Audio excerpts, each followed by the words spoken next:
왜 시돈 땅 과부 집인가? 라는 제목으로 오늘 말씀을 묵상하도록 하겠습니다. 두 가지 대상에게 향한 하나님의 뜻을 좀 살펴보려고 하는데요. 먼저는 엘리야입니다. 여기 보니까 이제 1절이 아니고 9절에요. 시돈에 속한 사르밧으로 가서 그곳 과부에게 이렇게 말씀을 합니다. 시돈은 바알 우상 숭배 근거지입니다. 아합의 아내 이세벨이 시돈 왕 엣바알이라고 하는 그 왕의 딸이었어요. 그러니까 그 시돈은 왕의 본거지가 있을 뿐만 아니라 바알 우상 숭배가 가장 극렬하게 이루어지는 그 본거지, 우상 숭배 본거지입니다. 영적 전쟁의 가장 핵심부가 바로 시돈이에요.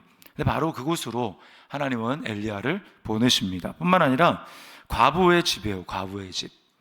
먹을 것이 없어서 마지막 끼니를 먹고는 아들과 함께 죽으려고 하는 그 과부의 집에 보내십니다.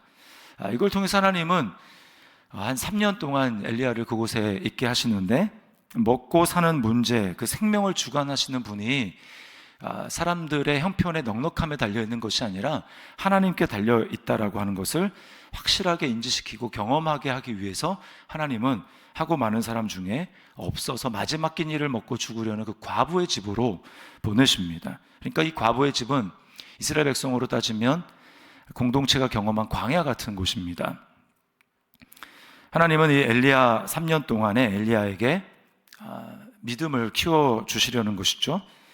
이스라엘 백성들이 광야 40년 동안 만나를 먹으면서 하나님을 경험했던 것처럼 엘리야는 3년 동안 과부를 통해서 공급하시는 매일매일의 끼니를 먹게 하심으로 하나님은 이제 마지막에 바알 우상 숭배자들과 또 이세벨과 겨루어야 되는 엘리야의 믿음을 지금 자라게 하십니다.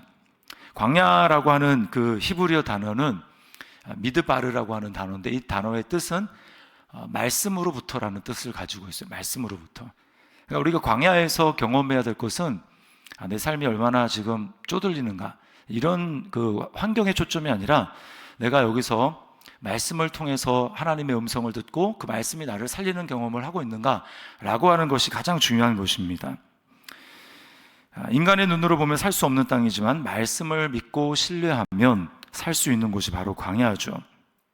그래서 그 광야의 교훈의 핵심을 한마디로 얘기하면 예수님이 마귀에게 시험을 당하던 그때 첫 번째 하셨던 말씀, 마귀의 시험을 당하시고 말씀으로 대적하셨던 그 말씀입니다.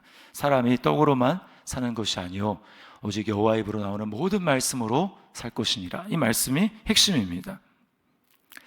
이스라엘 백성이 40년간 가나안에서 말씀의 훈련을 받았기 때문에 그 2세대가 40년이 지난 다음에 여호수아를 앞세워서 정복 전쟁을 할 수 있었던 것과 똑같이 엘리야도 이제 곧 이후에 아합 앞에 서야 하고 또 우상 숭배 그 선지자들 앞에 서야 되기 때문에 하나님은 엘리야에게 말씀이면 족하다, 말씀이면 모든 것들을 이룰 수 있다라고 하는 그 믿음을 지금 하나님은 훈련시키고 계시는 것입니다.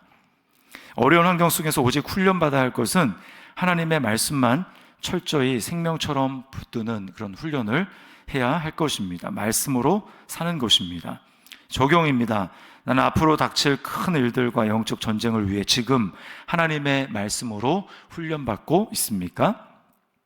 자, 두 번째 대상은 사르밧 과부입니다. 사르밧 과부. 예수님 당시에 사르밧 과부의 이 언급을 예수님 딱 한 번 하십니다. 예수님의 가르침과 기적을 수많이 경험함에도 불구하고 예수님을 받아들이지 않는 유대인들을 향해서 주님은 사르밧 과부의 예를 드십니다. 엘리야 시대에 이스라엘에 수많은 과부들이 있었지만 오직 사르밧 과부에게만 엘리야가 보내심을 받았다라고 주님은 말씀합니다. 이게 무슨 뜻일까요? 당시 북이스라엘에 하나님의 선지자 엘리야를 맞아들일 만한 여호와 신앙을 가진 사람, 바알 신앙이 아니라 여호와 신앙을 가졌던 사람이 거의 없었다라는 것입니다. 이세벨이 전국에 여호와를 섬기는 선지자와 제사장들을 색출해서 잡아 죽이는 시대였기 때문에 그렇죠. 그래서 이제 한 장 더 뒤에 가면 18장에 보면 아합의 신하 중에 오바데라는 사람이 나오는데 그 사람이 몰래 아합 왕 몰래 선지자 100명을 50명씩 나누어서 분산시켜서 굴에 이제 이렇게 은신하게 만들고 자기가 떡과 물을 자기 사비로 이렇게 먹이는 그런 장면이 나옵니다. 그게 당시의 이스라엘의 형편이었어요. 북이스라엘 전체가 바알을 섬기는 와중에 여호와 하나님에 대한 신앙을 가지고 있는 사르밧 과부가 얼마나 귀한 사람인지 모릅니다. 아쉬운 것은 이 사르밧 과부는 여호와 하나님의 살아계심에 대한 고백은 있었지만 그 하나님이 살아계시다라고 하는 것에 믿음의 증거를 볼, 믿음의 모본을 보일 사람이 주변에 없었던 것 같아요. 그래서 하나님을 경험하는 것이 그 여인에게 필요했습니다. 마치 예수님 이제 사도행전에 보면 베드로를 초청해서 무두장이 시몬의 집에 있는 그 고넬료, 거기에 이제 베드로가 있었는데 고넬료 보고 이제 그 시몬을 초청해서 초청하라고 하는 그 말씀을 듣지 않습니까? 고넬료는 하나님을 경외하는 자였고 또 천사들을 통해서 응답도 경험하는 자였는데 그에게 진짜 필요한 하나님의 은혜의 복음이 필요해서 베드로를 부르라고 하고 베드로를 통해서 말씀이 전해질 때 놀라운 하나님의 은혜를 경험했던 것처럼 이 여인에게도 하나님에 대한 여호와 신앙의 고백은 있었지만 하나님의 살아계심의 실제적인 체험이 필요했습니다. 이 여인에게 하나님은 엘리야를 보내신 것이죠. 그것도 삶의 낭떠러지로 몰리는 환경을 통해서 경험하게 하십니다. 먹는 것이 없어요. 가루 한 움큼과 기름 조금으로 마지막 음식을 만들어 먹고 죽으려고 합니다. 그런데 하나님은 엘리야 선지자를 통해 뭐라고 말씀합니까? 먼저 그것으로 나를 위하여 작은 떡 한 개를 만들어 내게로 가져오고 그 후에 너와 내 아들을 위하여 만들라. 우리가 하나님의 살아계심을 실제로 경험하기 위해서 필요한 것이 바로 이것입니다. 사단은 끊임없이 나의 먼저 필요를 채우고 그리고 나서 다른 것을 하라고 합니다. 지금 이런 상황에 어떻게 하나님 먼저라고 할 수 있느냐? 하나님도 다 이해하실 거다. 이런 방식으로 이야기를 하죠. 40일을 금식하여서 줄이신 예수님에게도 마귀는 똑같이 했습니다. 떡으로 돌을 만들어 먹으라고 합니다.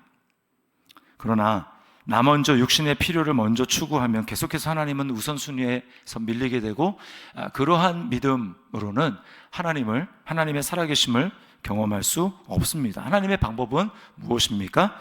너희는 먼저 그의 나라와 그의 의를 구하라. 그리하면 이 모든 것을 너희에게 더하시리라. 이것이 바로 예수님의 방법입니다.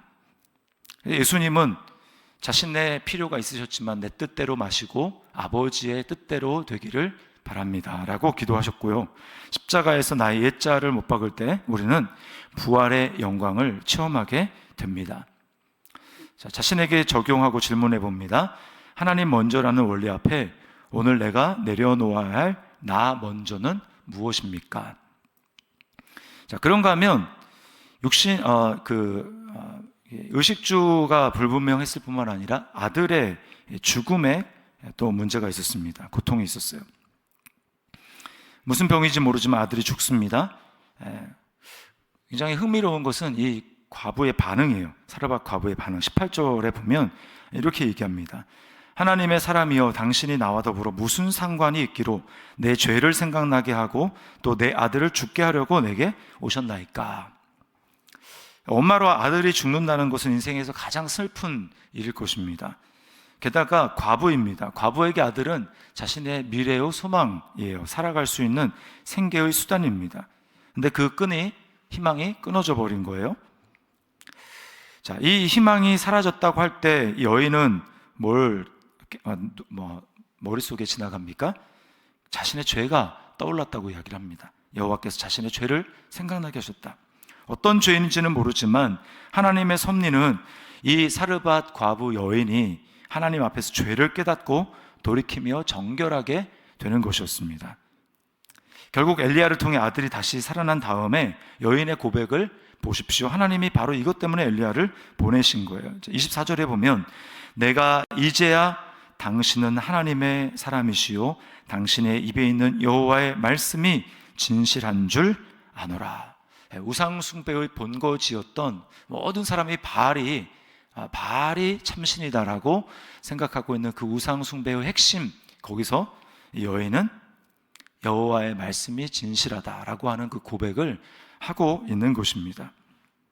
예수님을 믿어서 성령을 받은 성도들은 고난의 환경을 통해서 그것이 재앙이 아니라 하나님이 나를 새롭게 하시려고 예수님을 닮게 하시려는 통로라는 것을 깨닫습니다. 이것은 성령이 아니면 깨달을 수가 없는 것입니다.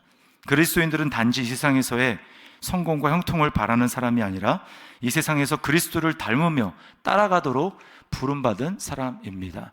그것이 나의 의식주에 관한 문제이든지 아니면 내가 참 견뎌내기 힘든 고난의 문제, 슬픔의 문제를 할지라도 하나님은 그것을 통해서 우리에게 원하시는 것은 단지 그것을 참아내는 것으로 끝나는 것이 아니라 나에게 진정한 소망은 무엇인가, 그리고 나는 예수님을 어떻게 닮아간 것인가, 이 일은 하나님 나에게 대해서 예수님을 닮아 거룩하게 하시려는 하나님의 뜻과 무슨 상관이 있는가 라고 하는 것을 기억하며 그 하나님의 선하신 뜻을 이루어가는 것입니다. 그래서 로마서 8장 28절에 우리가 알거니와 하나님을 사랑하는 자 곧 그의 뜻대로 부르심을 받은 자들에게는 모든 것이 합력하여 선을 이루느니라 라고 말씀합니다. 나 자신에게 적용해 봅니다. 고난과 고통의 환경을 통해서 나의 믿음을 거룩하고 정결하게 하시며 하나님을 새롭게 경험하게 하시며 예수님을 닮아가게 하시려는 하나님의 뜻을 나는 내 삶 가운데서 발견하고 있습니까? 자, 오늘 왜 시돈 땅 하필이면 과부집인가 그리로 엘리야를 보내셨는지 우리는 하나님의 깊은 섭리를 발견하게 합니다. 그럼 우리가 이해할 수 없는 그런 환경이라 할지라도 왜 이렇게 하셨습니까? 라고가 아니라 하나님 앞에 하나님의 뜻을 구하며 감사하는 우리의 믿음을 키우고 귀로만 듣던 신앙이 아니라 참 믿음으로 하나님을 경험하게 하는 신앙으로 발돋움하는 우리 저와 여러분의 삶이 될 수 있기를 주님의 이름으로 축원합니다.